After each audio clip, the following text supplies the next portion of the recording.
Best health packages up to 80% discount. Tirumala Diagnostics. అందరికీ నమస్కారం. జనవరి 11th మార్గశిర అమావాస్య. సో ఇది గురువారం వస్తుంది. దీనికి చాలా బలం ఉందని చెప్తూ ఉన్నారు. ఇది చాలా స్పెషల్ డే అని చెప్తున్నారు, తంత్ర పూజలకు కావచ్చు ఇలాగా. అంతేకాదు ఇది సంక్రాంతి ముందు వచ్చే అమావాస్య. ఈ రోజున ఇద్దరు మగపిల్లలు ఉన్న తల్లి గాజులు వేయించుకోవాలి అని అంటున్నారు. సో దీనిలో నిజం ఎంత, వివరాలు తెలుసుకుందాం. ఈరోజు మనతో పాటు ఉన్నారు ప్రముఖ vegetable therapist and sun spiritual society founder Vikramaditya Guruji గారు. గురుగారు నమస్కారం అండి. సూర్యోస్మితలి గురూజీ, జనరల్గా అమావాస్యకి పౌర్ణానికి స్పెషల్ డేస్గా చెప్తూ ఉంటారు. అయితే ఇది జనవరి 11th గురువారం వస్తుంది అమావాస్య, మార్గశిర అమావాస్య అంటున్నారు. అది కూడా సంక్రాంతి ముందు వచ్చే అమావాస్య. ఇద్దరు మగపిల్లలు ఉన్న తల్లి గాజులు వేయించుకోవాలి అని అంటున్నారు. సో ఏంటి గురూజీ, అంటే ఇది చాలా వైరల్ అవుతూ ఉంది ఇష్యూ. సో దీనిలో నిజాలు ఎంతో తెలుసుకోవాలని అందరికీ ఉంటుంది. నిజంగానే భయపడి చాలామంది ఫాలో అనుకుంటూ ఉంటారు కూడా. సో గురువారం అమావాస్య వచ్చిందంటే ఏదో తాంత్రిక శక్తులకి బలం వస్తుంది అలా చెప్తూ ఉంటారు. నిజమేనా ఇదంతా, ఏంటి? ఓ 15 years వెనక్కి వెళితే మాధ్యమాలు ఏంటి, విషయాన్ని స్ప్రెడ్ చేయడానికి మాధ్యమం ఏంటి? పేపర్. కొంచెం వెనక్కి వెళితే రేడియో, మనకి టీవీలు, ఇవే. ఇప్పుడు టీవీలో కార్యక్రమాలు అప్పట్లో లైవ్లు ఉండేవి కాదు, ఎపిసోడ్స్, సీరియల్స్ అవి చేసి ఉండేవి. అప్పుడు కొన్ని వార్తలు చదవటం ఇవే ఉండేవి. అంటే మాధ్యమాలు పెరిగే కొలది బుద్ధి మందగించిపోతుందేమో. అంటే ఇప్పుడు నాకేదో తెలిసింది, నాకేదో అనిపించింది, నేనేదో మాట్లాడేస్తున్నాను. ఏంటమ్మా అంటే ఇద్దరు పిల్లలు ఉన్న తల్లి గాజులు వేయాలి లేకపోతే వేయించుకోవాలి, ఏంటిది? ఇంతకు ముందు ఉందా? ఎప్పుడైనా విన్నారా? లేదు. ఏదో అంటే ఇవి చాలా రకాలు. అంటే ఈ యుగమే కలియుగం. మనుషుల్ని భ్రమల్లోనూ మాయలోనూ పెట్టి, అంటే ఇక్కడ రాహు ప్రభావం అధికంగా ఉంటుంది. కలి పురుషుడిగా రాహువే ఉన్నాడు. ఈ రాహు అంతా కూడా ఇది ఇలాంటి వాటికే అవుతూ ఉంటాడు. ఎవరికైతే రాహు బలహీనంగా ఉంటాడో, లేకపోతే ఎవరికైతే రాహు చెడు స్థానాల్లో ఉంటాడో వాళ్ళు ఎలా ప్రవర్తిస్తారేమో. అంటే ఇలాంటి వార్తలు స్ప్రెడ్ చేయడం. అంటే ఇవన్నీ కూడా మనుషుల్ని అంటే భక్తి చింతన, దైవ చింతనతో ఉన్న వాళ్ళని తప్పుదోవ పట్టించి ఇవన్నీ చివరికి మేము ఇన్ని చేసాం, మాకు ఇలా జరిగింది ఏంటి అనే స్థితికి తీసుకెళ్ళడం కోసం ఇవన్నీ తప్పుడు ప్రచారాలు. ఎక్కడా కూడా శాస్త్రాల్లో, పురాణాల్లో, వేదంలో ఇవన్నీ ప్రస్తావన ఉంటుంది. మీకు పంచాంగాల్లో రాస్తారు. పంచాంగకర్త ఈ రోజుని, ఈ తిథిని, అమావాస్య తిథిని పంచాంగకర్త లెక్కించి పంచాంగం తయారు చేస్తారు. అప్పుడు ఆయనకి తెలీదా మార్గశిర మాసంలో ఇలా జరుగుతుంది, ఇద్దరు పిల్లలు ఉన్న తల్లి ఇలా గాజులు వేసుకోవాలని, ఏం జరిగిందని? అంటే వాళ్ళకి తెలియని కొత్త విషయాలు మీకు ఏం తెలిసినాయి? అవును. ఇదంతా దుష్ప్రచారం మాత్రమే. దాని గురించి భయపడి చేయాల్సింది ఏమీ లేదు. పూర్వం కూడా యుగ యుగాలలో కూడా ఇద్దరు పిల్లలు ఉన్నటువంటి తల్లిదండ్రులు ఉన్నారు. అది నిజంగా ఎలాంటిది ఏదో ఉండుంటే మరి పోయిన సంవత్సరం ఎందుకు రాలేదు? ఈ సంవత్సరం కొత్తగా ఏమొచ్చింది? మనం 2024 గురించి మాట్లాడుకుంటున్నాం. ఇక్కడ సంక్రాంతికి ముందు వస్తుంది అమావాస్య. అంటే సహజంగా అమావాస్యకి పౌర్ణానికి పట్టులు ఉంటాయి.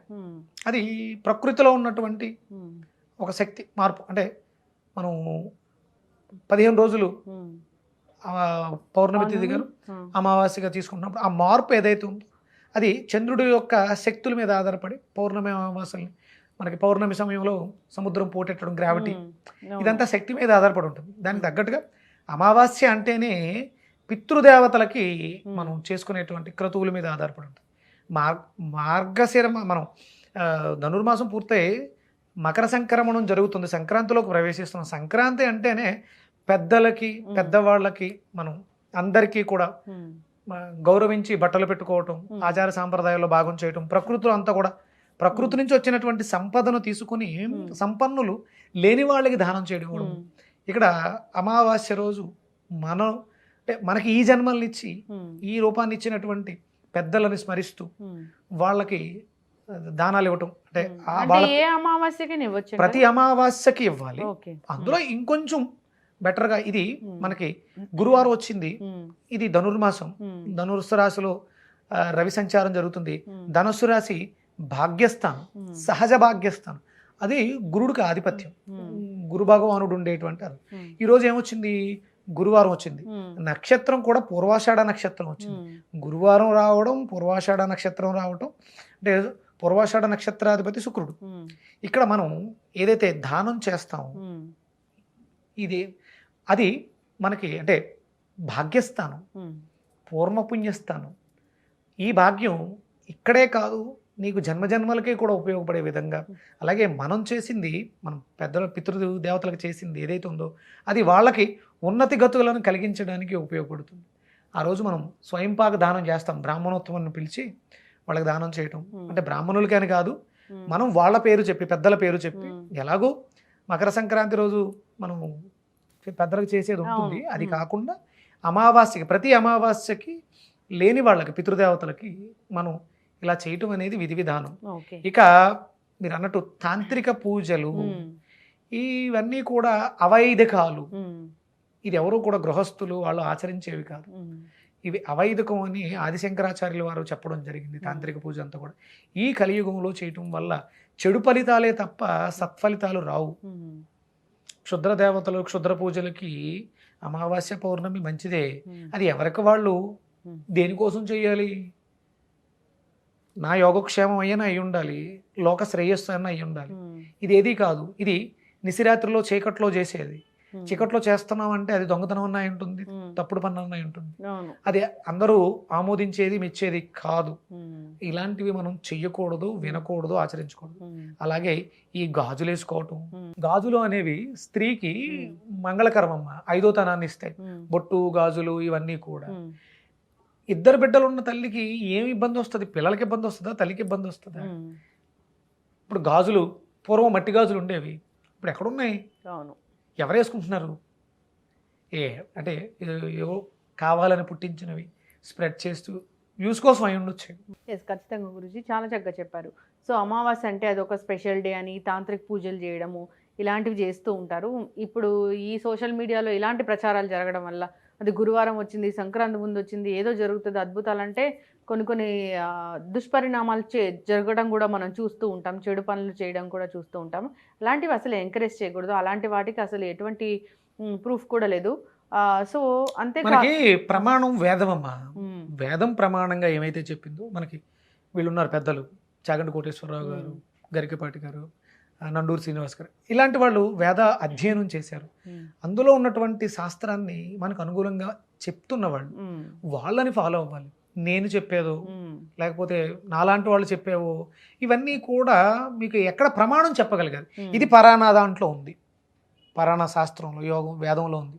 లేదు, ఇది కొన్ని తరాలుగా ఇప్పుడు మనం సంక్రాంతి నిర్వహణ, కనుమ నిర్వహణ ఏమేం చేయాలి అనేది మనకు పెద్దలు చెప్పారు. అవును, అది సాంప్రదాయంగా వస్తుంది. ఇప్పుడు అది కొత్తగా పుట్టింది కదా. ఈ గాజులు వేయడం అనేది ఇంతకు ముందు లేదు. ఎప్పుడు చెప్పారు, ఎవరు చెప్పారు, ఎక్కడ స్ప్రెడ్ అయింది? ఇప్పుడు నా చేతిలో ఒక మంచి కాస్ట్లీ సెల్ ఫోన్ ఉంటే వీడియో తీసి పెట్టేస్తే వెళ్ళిపోతుంది. అదే పాపం నిజమో అబద్ధమో తెలియని స్థితిలో వాళ్ళు ఇబ్బంది పడుతుంటే దీన్ని ఆసరాగా తీసుకుని కొంతమంది అంటే ఈ భక్తి ఇవి లేని వాళ్ళు, వీళ్ళు నాస్తికులు అంటాం కదా, ఇలాంటి వాళ్ళు ఇలాంటి విషయాలనే పట్టుకుని జనాల్ని. నిజంగా గురుజీ ఎన్ని సంఘటనలు మనం చూసాము ఇలాంటివి. సో తిరుపతిలో, మదనపల్లిలో కావచ్చు, ఇలాంటివి ఎన్నో సంఘటనలు చూసాం. ఏదో జరుగుతుంది, ఏదో అద్భుతాలు జరుగుతాయి, అది పూర్తిగా మానసిక స్థితికి సంబంధించిందే తప్పితే ఇంకా ఏమి ఉండదు. అమావాస్యలు, పౌర్ణమిలు ఏమి మనకి అద్భుతాలు ఏమి చేయవు. సో అంతేకాదు, ఇలాంటి చెడ పనులు చేయడం వల్ల మనకి వచ్చి జరిగే మంచి ఏమీ ఉండదు. సో కాబట్టి మనుషుల్లాగా బ్రతకాలని కోరుకుందాము.